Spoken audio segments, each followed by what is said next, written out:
Losing sucks. There's no questioning that. But I found that there's one question that we can be asking ourselves to reduce the amount of times that we lose. And that question is, should we be maining Luke?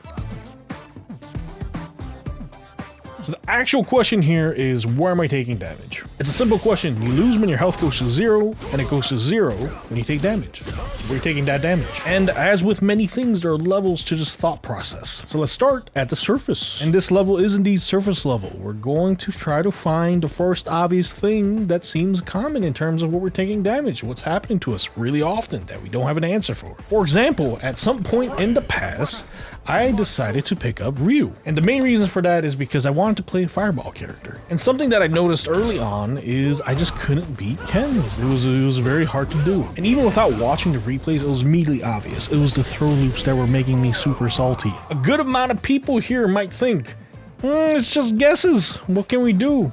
It's just stupid. The shitty part about this is it's not entirely wrong. It is always going to be a guess. But at the very least, I can try to train myself to recognize the situations that are a part of the throw loop, such that I can at least interrupt the throw loop or get out to given the chance. So if you first go to the basic settings, go to the shortcut menu, we have restart battle, save status, replay save status. You can use all three of these. I have all of these mapped. If you press restart button, it's just going to restart the training mode. However, if you hold left while doing it, it's going to put you in the corner. And now every time you press restart, it's going to remember that you're in the corner. I'm a little more comfortable pressing the save status. So at this point, I'm just going to save status. And now every time I press load, I'm going to be in the corner. So we have the positioning set up. Then we're going to go to the recording settings. And then in slot 1, we got to set up the throw.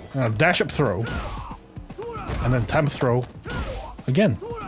And this is just to emulate the throw loop. So let's make sure it works.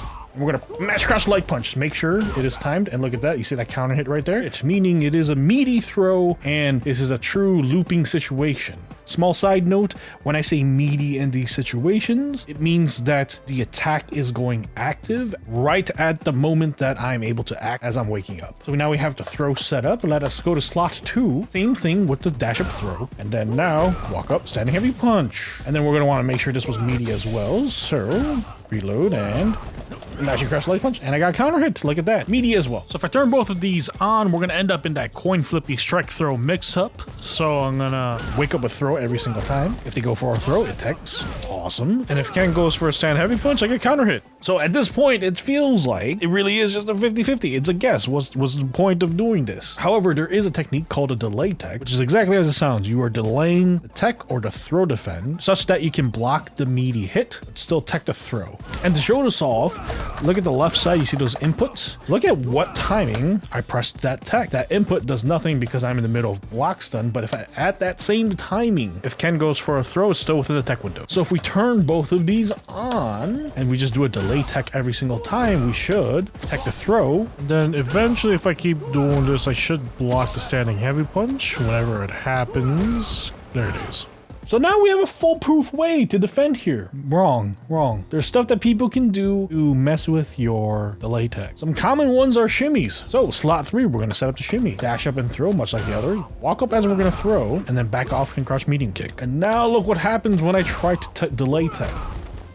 Not fun. And some people have the audacity to do jumps. So slot 4, dash up, throw, walk up like you're gonna do a throw, but instead we went for a neutral jump. So now we have these two options where if I go for a mindless delay tech, I am gonna be punished really harshly for. But now we have 4 things potentially that the opponent might do, and we're covering all of them with 2 options. And to prove my point, I turn off the throw, and block covers all 3 of these options. Shimmy, the meaty punch, and the jump, all of it covered by me just blocking. And then once again, if I turn both of these on, a delay tech will cover a meaty as well as a regular throw. So now I have better guesses that I can take. But we can take this a step further and train up situations where if we do make the right guess, we can have a better chance of actually escaping the continued pressure. So if we decide to block and it works out, these are the 3 current situations we have, right? You have the meaty, the shimmy, and the jump. If I block the meaty normal, the opponent usually has to take some risks to come back in or commit to some string anyway, so I'm chilling. They go for a shimmy. It's an option where they're giving up their pressure from the onset.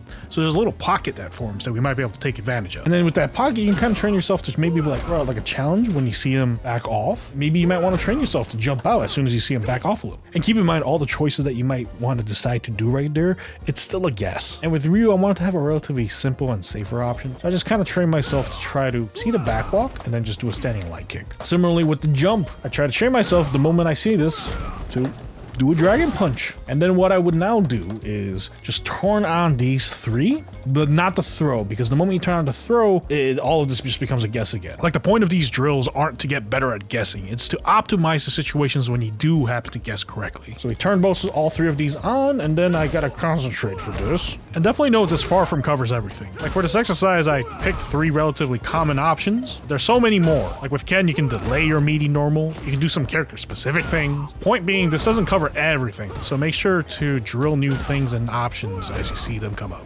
Yeah, okay, see, yeah, basically I did that with Ryu, such that if I happen to get that first guess correctly, I have a slightly higher chance of escaping that pressure instead of just fumbling it and getting thrown again on accident. And so yeah, I practiced that drill, and yes, when I started getting throw loop, I was getting out of it more often, so it wasn't becoming as much of a stressor for me. Even still, I'm still getting throw loop quite a bit. It is still a major chunk of where I'm taking damage, because it is still a guess, even if educated ones. And so level 2. So at this point, it was worth upgrading that initial question of where am I taking damage to how did I get there in the first place. I don't know if you would have noticed this, but the throw loops that we practice, we had to be cornered for. And turns out I was getting throw looped often because I was getting cornered a lot. So once again, I go to CFN, go to replays, look for those replays against Ken. And the main things that were messing me up was during this kind of, footsie phase, I would get hit by this. And the thing is, if you block this, it's +1 for Ken, meaning they can pressure after it. And a lot of times I would guess wrong,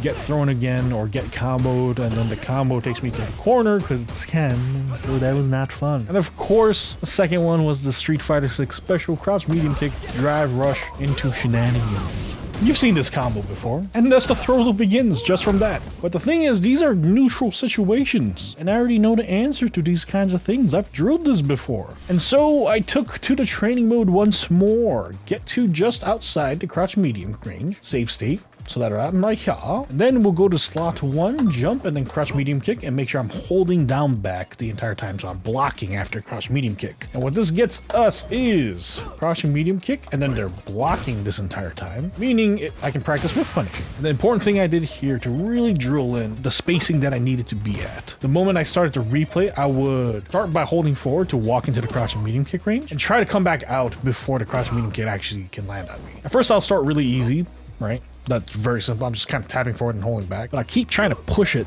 to see how close I can get before I really need to back off if I want to get out. And once I'm comfortable with this, I can start with punishing. And of course, on top of this, you can go to slot 2 and do that Dragon Lash kick. And the answer here is you can do perfect carry, but instead I went for the drive impact because you do have enough time if you do it early enough. And you get a lot of damage out of it. So now if we turn on both of these, the exact same idea with the crouch medium kick. I'm gonna get just inside the range and out of the range. And if the crouch medium kick had to come out, I'm gonna try to whiff punish it. If the Dragon Lash came out instead, I'm gonna try to react and DI it. And then much like other drills, you can do stuff like add in jump in so that you can also practice anti-airs. You can add in drive rush jab or something to practice checking those and turn all of them on. Then it's gonna be a spicy time. But the point is, now we can build up our general neutral reactions to shut down the thing that led to the other thing, which is the throw loops, that was causing so much issues with this matchup. But yeah, now we have like 2 layers of defense against Assault. First, we play in a way and maintain spacing so that we can counter the Dragon Lashes if they happen, and make the crouch medium kicks not actually reach us as much as possible, and maybe if we get lucky, we'll get a whiff punish. And if we mess that up and we get cornered, well, we now have informed options that we can try during the throw loop to increase our chances of getting out. Sounds like I've fully countered the thing that was causing me so many issues. We have good answers now and things that we can practice, but in the end, the opponent's still setting the pace, and the onus is on me to play super sweaty and perfect, to constantly counter those stuff that they're throwing at us. So this would be the final level that at least I've gotten to as a player. And the idea now is to kind of evolve the thought of how do I get here and what are my counters, to how to avoid that situation altogether in the first place. As in, can I create a situation where where I force my opponent to adapt first. Before I move on, depending on the matchup and the kind of situation that you're looking at, you might not be able to avoid the situation altogether. It might just be a bad matchup. So if that's the case, it sucks, but it's still worth thinking about. Also, I really think that you should sub and comment and like. Luckily for Ryu, it was very simple. Like I said, I picked up Ryu because of this thing. I just want to chuck plasma. And turns out, if the Ken is doing a Dragon Lash, they're gonna get hit out of it with the Fireball. And if they're doing a crouching medium kick, they're gonna get hit out of their crouching medium kick too. I just need to stand a little bit further out and just plasma. Plasma. Plasma. I turn both of these on and I just walk back, plasma. Walk back, plasma. Walk back, plasma. Walk back, plasma. Where's the crouching medium kick? Plasma. Plasma. And yeah, of course, if they catch on that I'm doing fireballs and they start jumping in, I'm gonna get punished for it, or even DIs. The thing is, if they do start jumping and DIing, that is a much simpler game for me to play than dealing with Dragon Lash and crouch medium kick drive rush. So that's what I started doing with Ryu. I had a game plan / initial play style that prevents the main avenues that I was getting cornered by, and if I messed up or I needed to pull back on the fireballs because it is inherently risky, I can still rely on the reaction drills and the spacing that I've built up. And if I screw up there and I end up in a corner and enter Throw Loop City, I at least once again have those informed choices and reactions that I have practiced. I'd say we've come a long way from just blaming throw loops. They still suck though. It's stupid. But yes, the magical part about this process, in my opinion, is to keep doing this kind of thing, asking yourself that question of where I'm taking damage, and keep digging into the answers and finding more and more options. Two things will start to happen. One, it gets much easier to get to those answers. It'll happen faster and faster as you develop your toolbox. And two, you will eventually get to a point where you'll start coming out with options and answers on the fly during matches just like that. But yeah, with this, I would hope that you'd start developing some stability in your gameplay and start to really figure out why you're losing games. But another way to help with this doesn't require as much thinking, research, and testing, is to watch players that are much better than you playing that character in those matchups that you have trouble with. And to get an example of how you might want to approach that, you can take a look at this video over here. It wasn't so much for matchups, it was mostly for general tools, but the process of that which I used still applies.